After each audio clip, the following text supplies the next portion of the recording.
Hello, I'm Mariana Lindsay. I serve on the Green Sustainability Committee, and I'm here with the group celebrating Earth Day and Green Fair today at Riverview School. Well, I'm the Board of Education liaison to the Green Committee, and I helped work with the schools so that we could be here in Riverview School, but I didn't really do any more than anybody else on the committee because the school was happy to host and have them here today.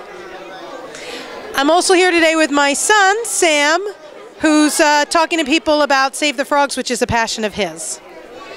Save the Frogs is an organization that is helping frogs because at the moment they're becoming extinct due to pesticides and such.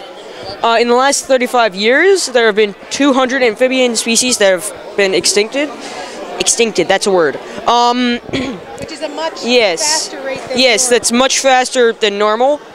It's mostly due to pesticides and habitat destruction, because frogs breathe through their skin, so if a pesticide gets into the water, then they just breathe in the water and it's into their body, which is really bad.